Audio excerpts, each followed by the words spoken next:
Donc autant de lieux sur lesquels s'attache véritablement le roman. Alors c'est un atout, c'est à la fois une contrainte.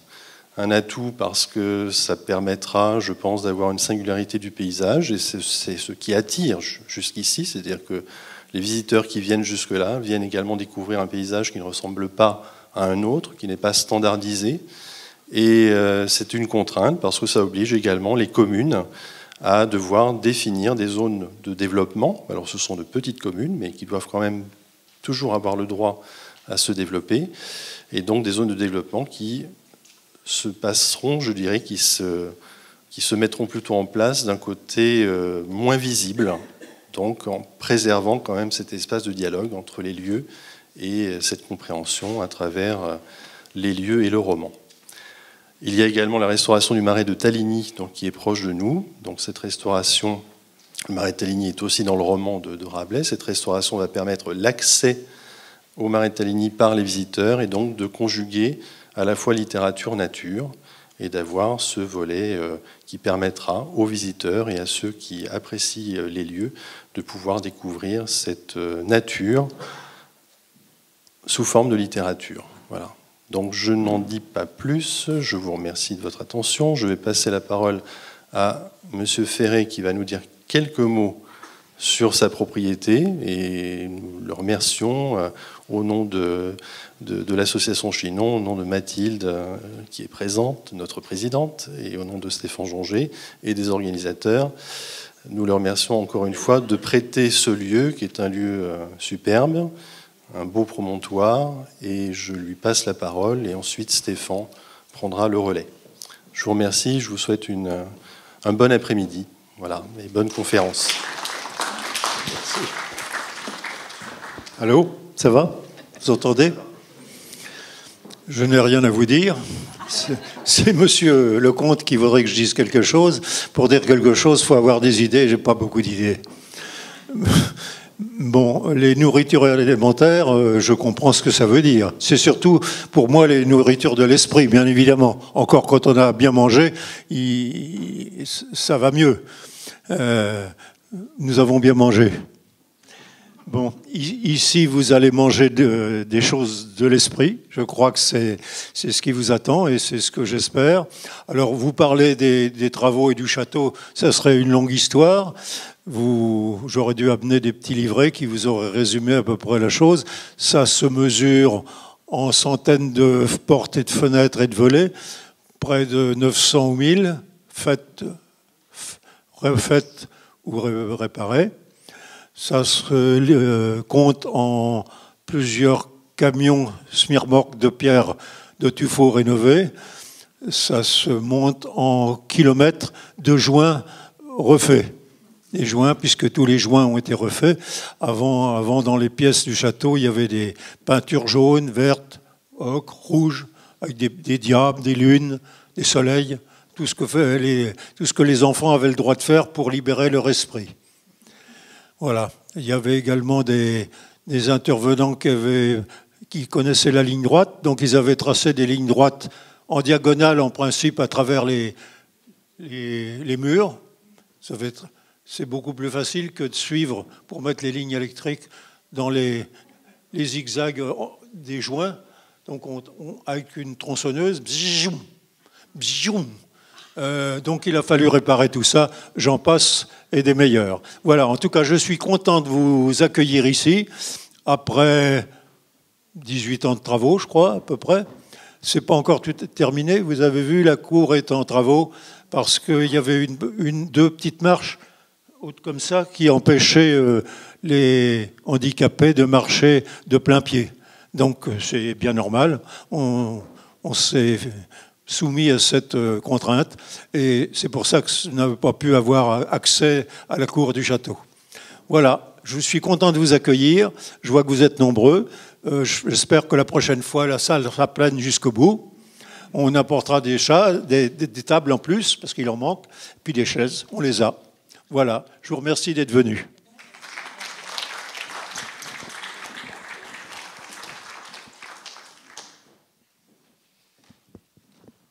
Merci. Merci beaucoup. Alors, il me revient l'honneur de présenter aujourd'hui Michel Galli. Michel Galli qui a été professeur à l'ENS Fontenay-Saint-Cloud, puis de Lyon. Je dis ça parce que j'ai eu la chance de faire partie de ses élèves, puis ensuite, désormais, professeur de littérature et de langue médiévale à l'Université de Provence. Michel Galli a écrit de très nombreux ouvrages sur des sujets extrêmement divers de la littérature médiévale, que ce soit les chansons de gestes, que ce soit les troubadours, que ce soit Chrétien de Troyes, que ce soit Charles d'Orléans aussi, je crois, voilà. Mais ce qui nous intéresse aujourd'hui, c'est plutôt la partie consacrée à la farce, auquel elle a consacré un livre en 2014, La farce aujourd'hui, et tout le lien qu'elle essaye d'opérer entre les questions anciennes et les questions actuelles. Et donc c'est à ce titre que nous allons l'écouter aujourd'hui. Je suis ravi de lui passer maintenant la parole. Merci.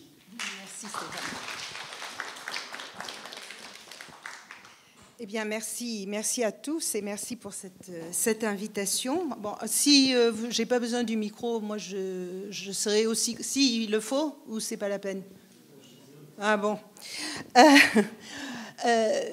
Bien, donc voilà. Aujourd'hui, je voudrais vous parler, brièvement et rapidement, de la farce, donc ce que j'ai appelé hier et aujourd'hui, selon ce que, d'une certaine façon, l'on m'a demandé, dans le droit fil, en effet, de cet ouvrage collectif que j'avais organisé.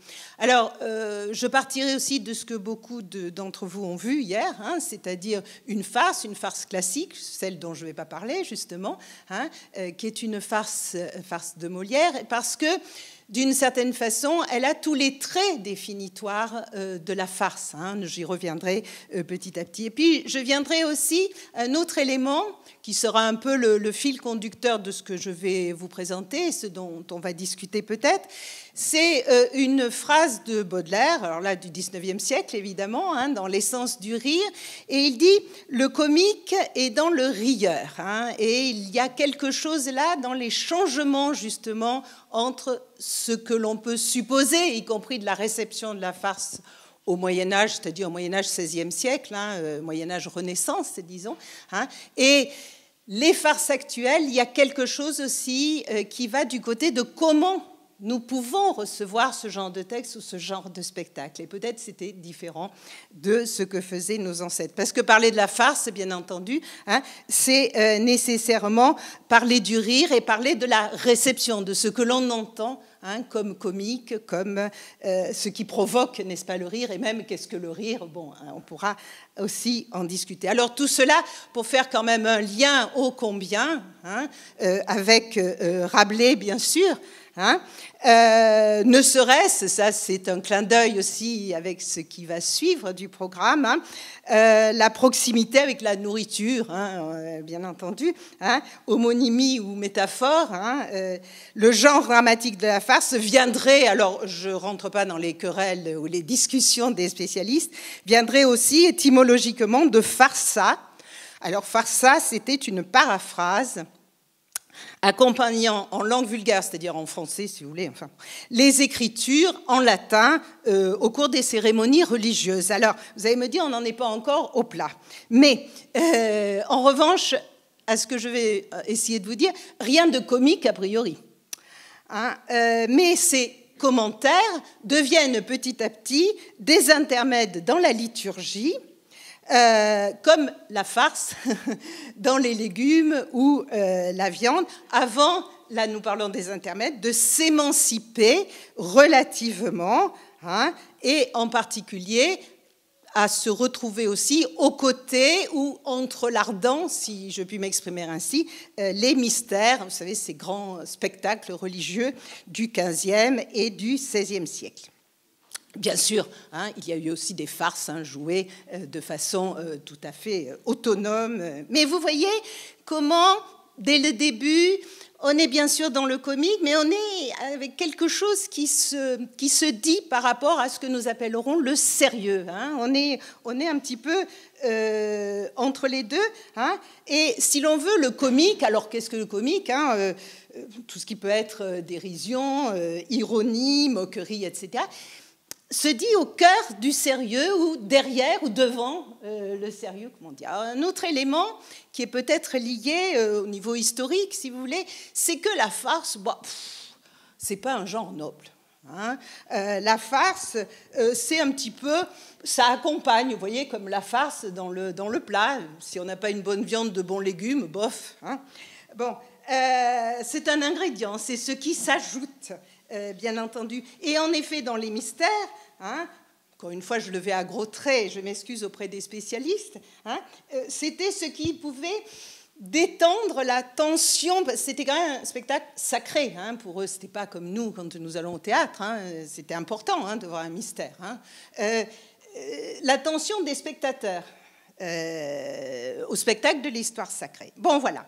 Alors donc, si le rire est le propre de l'homme, bon, hein, phrase du pseudo-Aristote, bon, reprise par Rabelais, vous le savez, hein, il serait aussi second, est-ce que ça veut dire inférieur, par rapport au sérieux du sacré ou des grandes questions qu'on peut se poser. C'est aussi un rire mêlé. Hein, d'où le jeu, hein, encore une fois, sur la farce, comme la satire d'ailleurs, hein, qui est aussi un mélange de légumes, n'est-ce pas, devenu une pièce comique, comme vous le savez, et on verra le lien. Donc, rire impur, permis dans certaines conditions, un rire à double fond, et peut-être que là, hein, il y a quelque chose, bien entendu, de Rabelais aussi.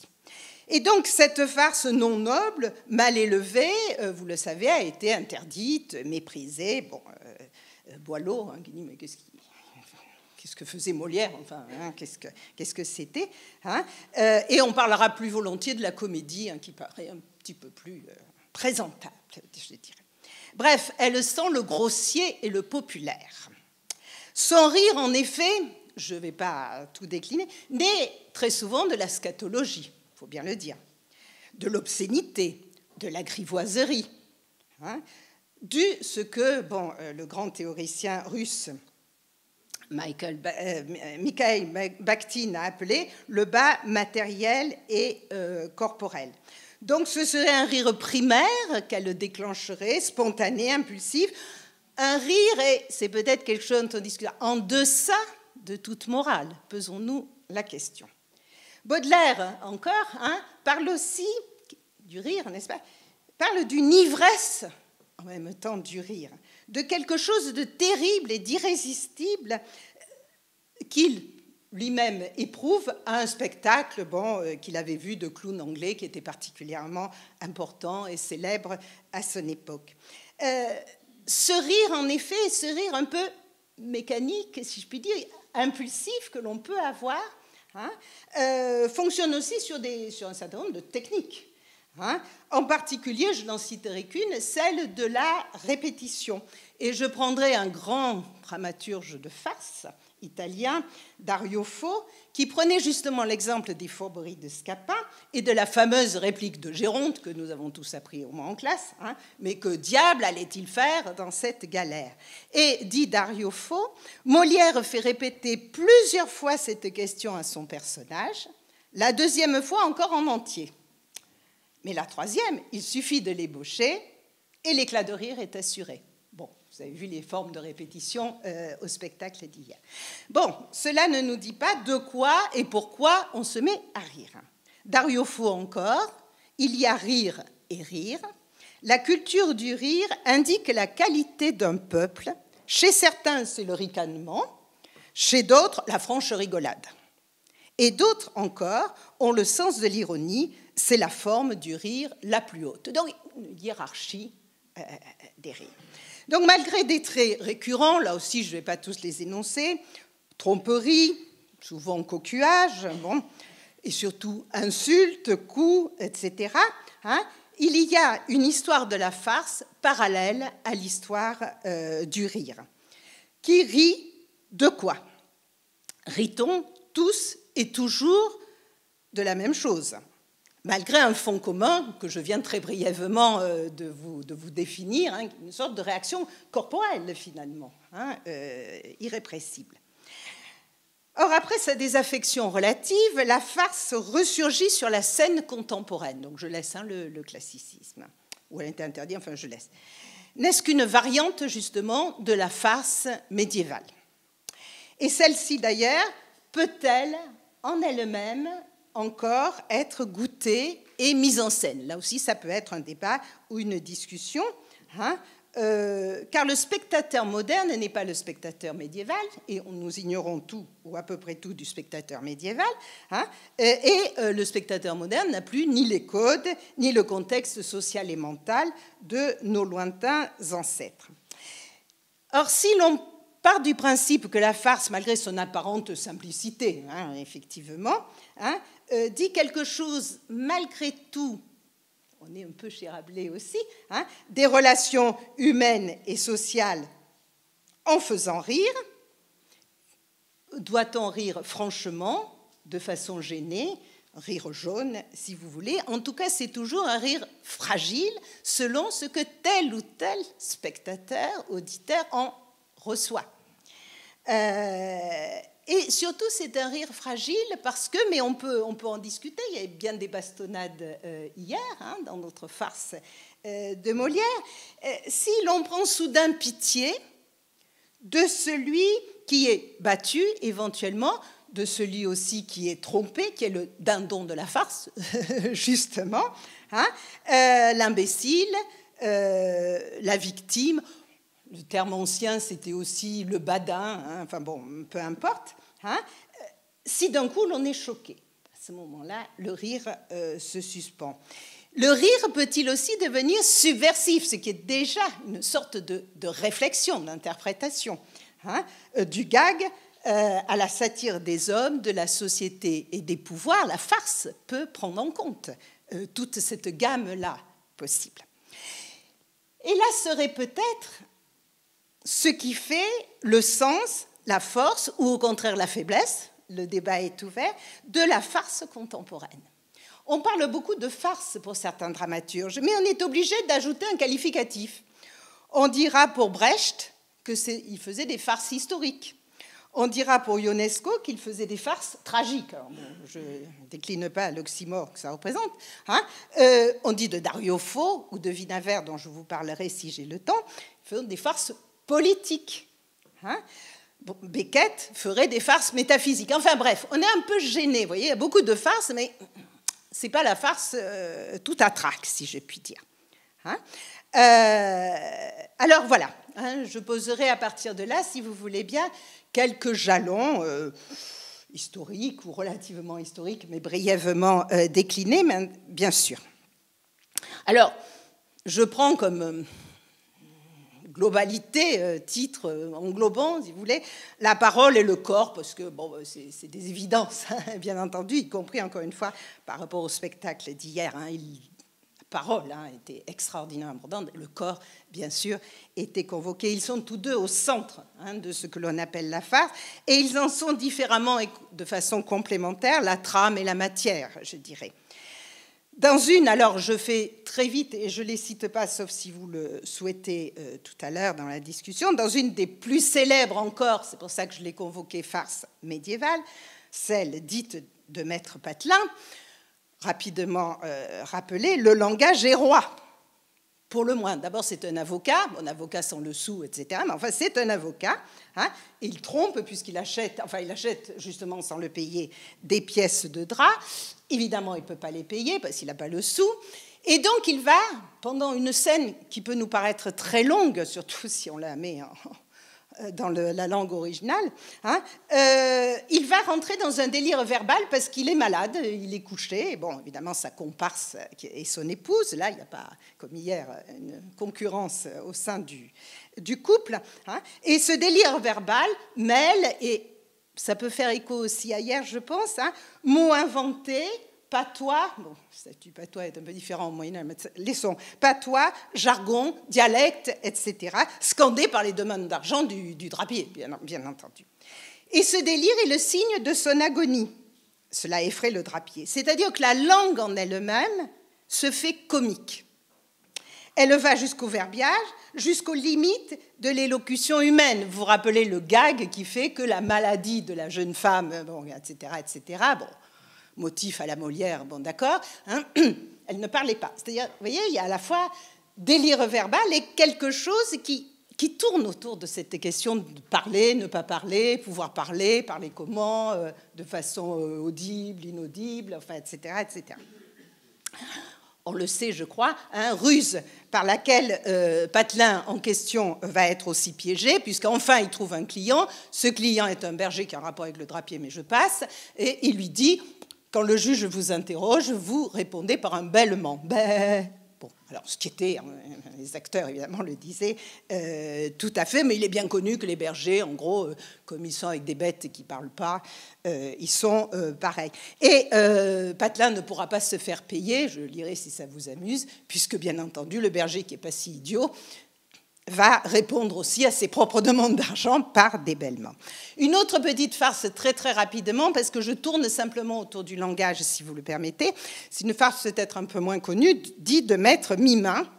Alors c'est un personnage complètement un peu le nigo, si vous voulez, un grand gars, mais un peu bécasson, hein, mais dont les parents sont des paysans riches, disons, hein, veulent qu'il ait une éducation. Alors il apprend le latin, bon, mais il va se marier, bien entendu, et il a perdu l'usage du français. Donc personne ne le comprend, y compris sa fiancée. Alors il parle un latin macaronique, bon, qui ne nous ferait plus rire si on le comprend pas, mais il y en avait hier, je vous le rappelle, aussi chez Molière.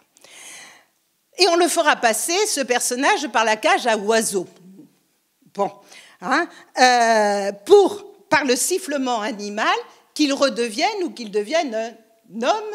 Là aussi, vous voyez tous les clins d'œil et les sous-textes que l'on peut voir, hein, c'est-à-dire en retrouvant à la fois la langue maternelle et la sexualité, disons, adulte, hein, on va le dire comme ça. Il part d'ailleurs en emportant comme un trophée, gagné sur une culture mortifère, sa fiancée sur son dos. Si ça vous amuse, je vous le dirai. Donc, la langue mise en question sert donc à dire, bien sûr, les manifestations du corps, ses besoins, ses désirs, dans un double effet, vous voyez, toujours de voilement et de dévoilement provocateur. Alors, pour en passer au plus moderne, quoi que ce soit, à la limite du 19e et du 20e siècle, il y a le célébrissime début de Ubu de Jarry. Hein, en gros, 1888, bon, peu importe, je ne rentre pas dans les... Rentre en scène deux personnages grotesques. Alors, il y a eu mille mises en scène, tant pis. Merdre. Mère Ubu. Ah, voilà du joli. Père Ubu, vous êtes un fort grand voyou.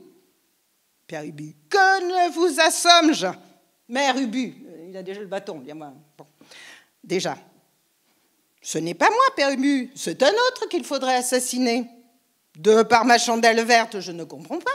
Comment, Père Ubu, vous êtes content de votre sort? Alors, bon, c'est Macbeth, hein, donc elle va lui dire de détrôner le roi. Donc je laisse quelques répliques, parce que je n'ai pas le temps. Qui t'empêche de massacrer toute la famille? Il s'agit de la famille royale et de te mettre à sa place. Ah, Mère Ubu, vous me faites injure et vous allez tout à l'heure passer à la casserole. Eh, malheureux, si je passais par la casserole, qui te raccommoderait tes fonds de culotte? Ben, vraiment? Et puis après, n'ai-je pas un cul comme les autres? À ta place, ce cul, je voudrais l'installer sur un trône. Tu pourrais augmenter indéfiniment tes richesses, manger fort souvent de l'andouille et rouler carrosse par les rues, bon, etc., etc. J'en viens à Michel Vinavert, aussi en hommage à lui, hein, puisqu'il est parti, il est décédé en mai dernier. Dans une de ses pièces qu'il qualifiait lui-même de plus farcesque et qu'il a réécrit de nombreuses fois, par-dessus bord. La tonalité farcesque s'articule sur plein d'éléments que je ne peux pas détailler à l'instant, mais sur la difficulté en particulier à désigner les excréments. Pourquoi? Parce que l'entreprise française dont c'est l'histoire et une autre entreprise américaine veut mettre la main dessus, elle fabrique du papier toilette. Il s'agit donc de nommer un objet trivial, hein, pour, selon les nouvelles lois du marketing, en faire un objet de désir apte à susciter la pulsion de l'achat. Il faut pour cela, disent les promoteurs américains du marketing, faire lever tous les tabous langagier. Vous voyez, bien sûr, je m'amuse un peu dans la circonstance qui nous réunit. Il y a un côté les torches-culs de Rabelais dans le Gargantua, si l'on veut. Parce qu'il y a une joie du fécal et de dire. Tout ça, c'est des mots, bien entendu. Je lis un tout petit passage. Benoît, bon. Qu'est-ce que je vends? Alors l'autre lui dit, laissez-moi vous demander, bon, Benoît, qu'est-ce que vous vendez? Qu'est-ce que je vends? Oui, du papier toilette. À quoi est-ce qu'il sert? À quoi est-ce qu'il sert? Oui. Excusez-moi, j'aurais dû. À s'essuyer. Quoi? Le postérieur. Après avoir fait quelque chose, comment? Bon, je ne dis pas les noms, vous comprenez que ça passe dans le personnage. Après avoir fait quoi? Après avoir... Jack, c'est difficile à venir, hein? Ça fait mal à extraire de la bouche, comme ça fait mal, je m'excuse, hein, mais moi-même je suis obligée de lire, hein, comme ça fait mal de chier après des semaines de constipation. Mais votre boîte, c'est de ça, attendez, l'entreprise, bien sûr, c'est de ça qu'elle est malade. Génie, c'est l'autre américaine. Vous vendez un produit distant, abstrait, sans aucune vibration affective. Un peu plus loin, hein? C'est peut-être ce qui vous manque un peu ici, dans votre boîte française. De temps en temps, de vous laisser aller. Vous êtes toujours si convenable. La grande formule de la méthode Frankfurter, c'est la spontanéité dirigée. Là, c'est le vocabulaire du marketing, vous voyez. Génie. Pour commencer, vous allez souffrir. Jack, c'est pire que si l'on vous trempait les doigts de pied dans une marmite d'huile bouillante. Et c'est reparti là-dessus. Je vous dis quelques éléments, bien sûr. Génie. Claude, qu'est-ce que c'est que le cul? Le Claude en question. C'est Jean-Baptiste, ils sont plusieurs. Hein. C'est le postérieur de l'individu. Un autre. C'est le derrière. Yves. C'est le derrière. Bien, vous voyez comme vous êtes gardé. Conventionnel. Ben, ça s'adresse encore. Qu'est-ce que c'est que le cul? Une voie d'évacuation. Benoît, un trou. Jacques, on s'engage dedans. Jean, lui, ce poète, sans doute, une grotte. Baptistini, une bouche à l'envers. Une fente, alors il commence à décliner, vous voyez. Une fente dans le corps, une fissure, une chose molle et ombreuse, une vallée dans l'ombre entre deux collines ensoleillées. Une mine, Jack, donc c'est américain, dont on extrait quoi? La houille, alors je vous passe les noms pour aller plus vite. La houille, vous comprenez, chaque fois ce sont des personnages différents. Une houille molle, une tourbe gluante, des diamants. Vous entendez? Des diamants, qui dit mieux? De l'or noir. Une mine, et là on est dans le marketing, une mine qui est votre mine, le jeu hein, sur l'entreprise, un filon dont vous allez extraire d'énormes richesses. Si vous pénétrez dedans résolument, à vous d'en exploiter les ressources, bon, etc., etc. Voilà. Alors, du comique au sérieux, hein, rapidement. Les jeux de langage, donc, hein, sont-ils seulement gratuits, simplement comiques hein, c'était un petit peu ce que je voulais vous poser au départ. Chez Vinaver, donc je prendrai que cet exemple, l'euphorie, parce que c'est ça, hein, il était lui-même chef d'entreprise, etc. Chez Gillette, hein, donc, chez Vinaver, l'euphorie du capitalisme triomphant, modernisé, vous voyez, l'entreprise française, c'est les années 60, hein, 70, etc., hein, passe donc par le bas corporel, dans sa pièce, bien entendu. Mais plus encore, et c'est un peu le tournant d'histoire littéraire, si vous voulez, mais enfin, l'histoire du comique, réside toute l'ambiguïté du roi, disons, d'Alfred Jarry.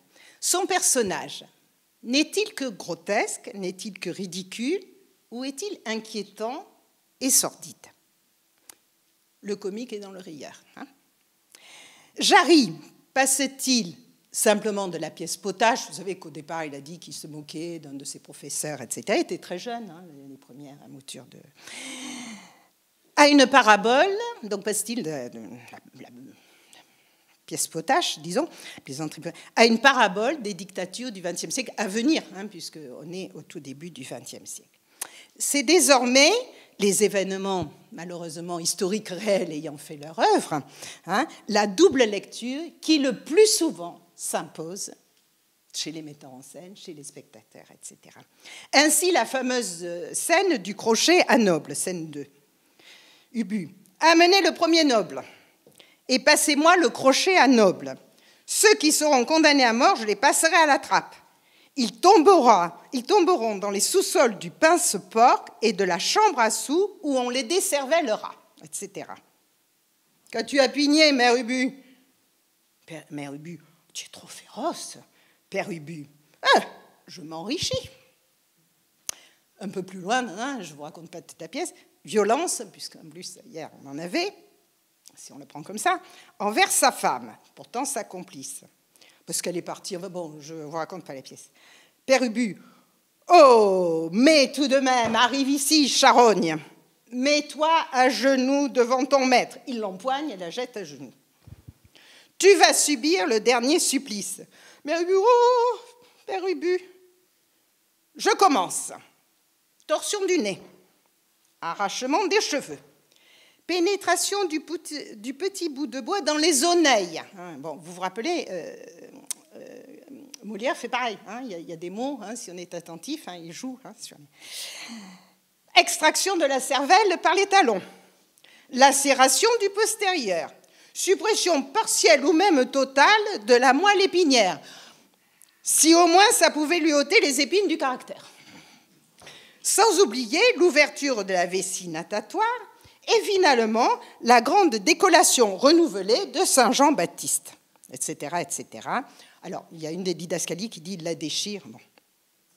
Bref, donc les metteurs en scène, qu'est-ce qu'ils font et qu'ont-ils fait avec ça? Alors, certaines des mises en scène, y compris avec Jarry, ont été faites avec des marionnettes, d'où il la déchire, selon la version que l'on a du texte. On peut déchirer, évidemment, une marionnette. D'autres, c'était des acteurs avec des masques, et puis, etc. Moi, j'en ai vu une, il y a assez longtemps, avec des légumes. Alors, bon, on coupait la tête des poireaux, etc. Bref. Alors, cette affaire de rire. La présence du corps entre sexe... non, attendez, je me suis trompée. Donc, dans la bataille finale, excusez-moi, on retrouve les invariants aussi de la farce, où l'on évacue, alors, toute douleur, y compris pour Mère Ubu, qui a l'air de se porter très bien après, comme notre personnage hier, toute douleur des coups excessifs et triomphants qui sont échangés. Coups portés d'ailleurs par un Ubu qui n'est qu'un poltron. Courage, dit un de ses lieutenants, Sir Ubu. Ubu, j'en fais dans ma culotte. En avant, corne-guidouille, tuer, non pas tuer, bon, bien entendu, saigner, écorcher, massacrer. Alors, quel rire. La guerre, la vraie, comme le burlesque farcesque, montre des hommes qui tombent, montre des hommes qui reçoivent des coups, montre des hommes qui sont méprisés, sinon torturés. Il y a une violence de la farce. Pour le metteur en scène Christian Schiaretti, la farce doit, dit-il, inquiéter. Ainsi, toutes les bastonnades dont on rit. Un rire qui, dit-il, correspond à un processus de survie immédiate où il n'y a pas de morale. On peut en débattre, bien entendu. Mimin, mon petit Mimin, maître Mimin, le ridicule, il tremble de peur, nous dit le texte que je ne vous ai pas lu, en entrant dans la cage. On rit de lui, un gros balèze dans une petite cage à oiseaux. C'est trop excessif, c'est absurde pour être pris au sérieux. Mais Ubu n'est que pulsion. Pulsion entretenue par Mère Ubu, un pantin, assassin, mais sans conscience. Sa machine à décerveler, si on la réalise, elle est terrifiante, comme son ventre énorme. Bon, vous connaissez tous Ubu, bien entendu. Et pourtant, non tragique, ce n'est qu'une parodie de Macbeth et de la tragédie du pouvoir. Que faire alors du rire qu'il suscite, dû bien sûr à la grossièreté, au déchaînement de violence, à cette espèce d'énergie superlative que la pièce libère à partir d'un personnage pleutre et poltron. Alors voilà, la question est ouverte. Y a-t-il une évolution vers une farce au registre indécis? Une drôlerie grinçante? Peut-on rire aussi franchement si tant est qu'il le faisait, puisqu'on n'en sait rien, comme nos ancêtres? Après une farce ancienne que l'on a qualifiée de carnavalesque, en relation avec le cycle de la vie et de la mort, où éclate une vitalité toujours triomphante, peut-on encore faire cela? La présence du corps entre sexe et nourriture proclamerait bien une pensée de la vie qui ne nous semblerait plus, peut-être, ni si évidente, ni si immédiate. Le débat est ouvert là aussi. Le carnaval, vous le savez, a perdu tout sens, sinon commercial et folklorique. Il n'est plus ce moment encadré, bon, je ne peux pas parler, de libération des tensions sociales dans le jeu général de toutes les inversions. Alors, quel est le rire contemporain?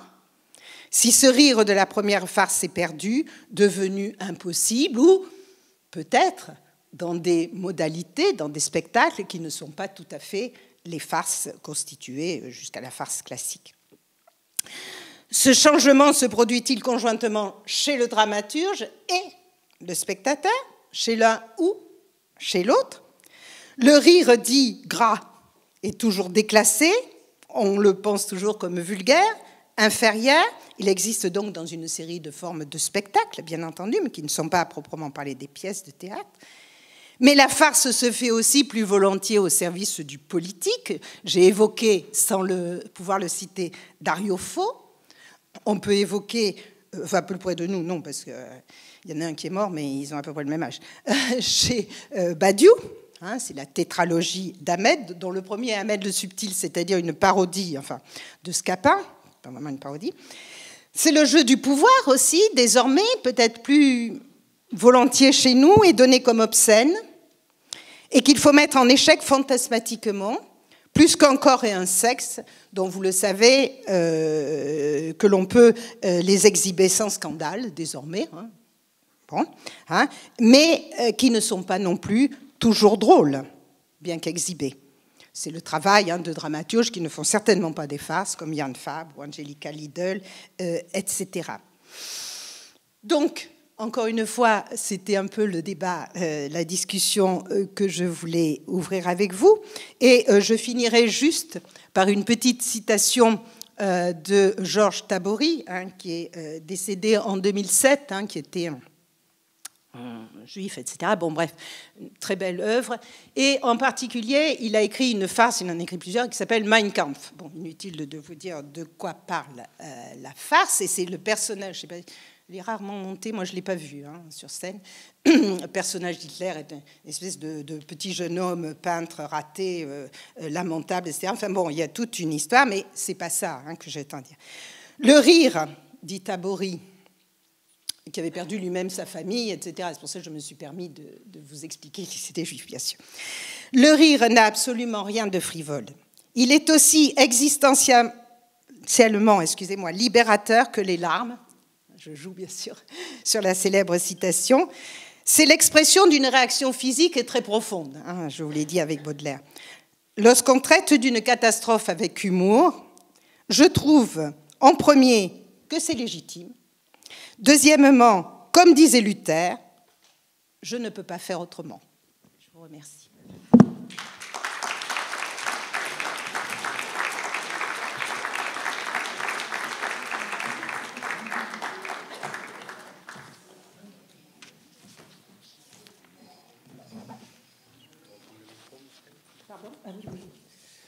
Merci beaucoup, Michel, pour cette belle mise en perspective des textes anciens jusqu'aux textes actuels. C'est effectivement très, très riche et très stimulant. Alors, je vais passer la parole à l'assistance. Est-ce que vous avez des questions? Sinon, moi, j'en ai. Mais... Oui. Oui.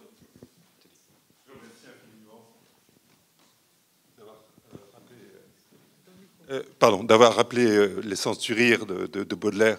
Et ma question est très, très attachée à Baudelaire, et notamment ce chiasme qu'il fait dans « qui était folle et profond comique ».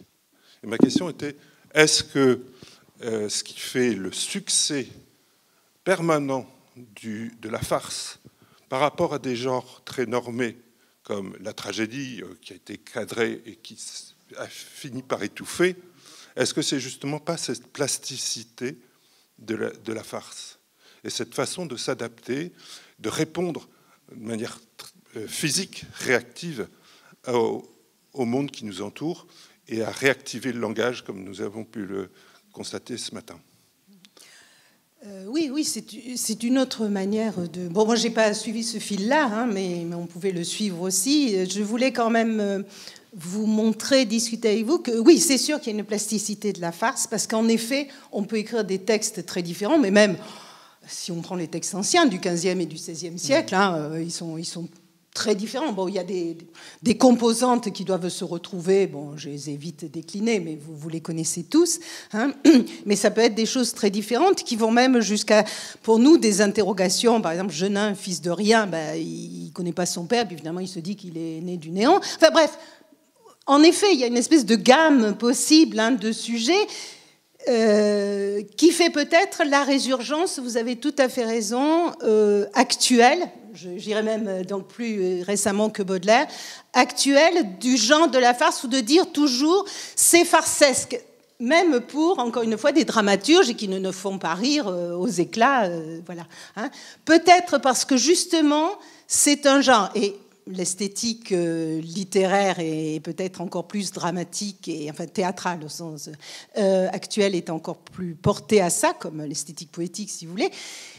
On ne veut plus de définition stricte et que l'on suivrait en effet complètement normée. Et donc en effet on peut imaginer que la farce offre un champ beaucoup plus important que peut-être en effet la tragédie, etc.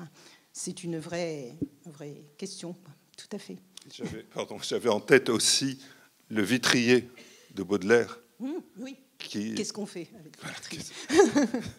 Qui est à la fois très engageant, très angoissant, et qui ouvre énormément de perspectives. Oui. Ce n'est pas une farce, mais qui a tous les ressorts de la farce. Bien sûr. Pardon. Mais Baudelaire a réfléchi... Enfin, moi, je trouve, relisez ce texte, c'est un des textes les plus profonds que je connais, les plus forts que je connais sur le comique. Oui. Sur le rire. C'est vraiment l'essence du rire. Pardon.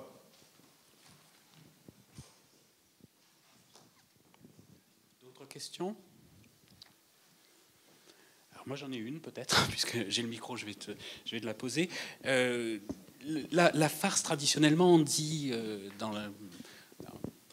à l'université 1450-1550. Oui. Et tu as dit que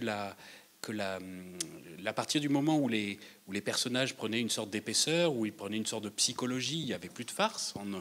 Puisque c'est plus difficile de rire pour quelqu'un pour qui on a de la compassion. Mais en même temps, si on regarde, il y a peut-être d'autres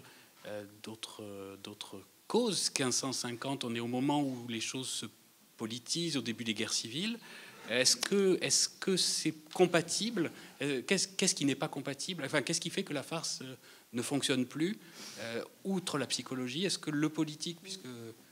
Oui, alors, si tu veux, je ne voyais pas la psychologie dans les personnages, ou encore moins le dramaturge, qui écrit, on ne sait jamais qui, hein, encore, compose ça, mais plutôt donc, chez ceux qui le reçoivent et les spectateurs. Mais oui, mais en effet, ça signifie qu'il y a des moments où ce que l'on projette sur la scène ne peut pas, peut-être, effacer, se substituer, créer ce moment de détente, cette parenthèse, peut-être, en effet, hein, que 50 ans auparavant ou 20 ans auparavant, cela produisait. Alors, sur des époques aussi anciennes que celles sur lesquelles nous travaillons, c'est très difficile de jauger cela, parce qu'il faut bien le dire, malgré les travaux des historiens, etc., savoir exactement si c'est... Et puis, bien entendu, tu le sais mieux que moi, il y a des interdits. Il y a beaucoup d'interdits au XVIe siècle sur le théâtre. Hein, donc, on rentre aussi dans une période... Il y a un autre genre, mais qui... plus difficile à appréhender, etc., qu'on appelle soti. Donc le sot, c'est un des termes qui désigne fou, fou de fiction, bon, qui est une pièce sont des pièces qui me paraître un peu intellectuelles, qui jouent vraiment uniquement, enfin, disons, sur le langage, etc. C'est interdit à un certain moment. Donc il y a aussi cela pour ce que l'on appelle la Renaissance, pour s'y retrouver en histoire littéraire, aussi de ça. Donc bien sûr, il y a toujours un contexte, je pense, autour de... Enfin, j'imagine. Merci. Merci. Est-ce qu'il y a d'autres questions? Alors, s'il n'y en a pas, je crois qu'il y a une dégustation, comme à peu près tout le temps, en fait, qui nous attend. Et donc, de l'autre côté de la salle. Merci beaucoup.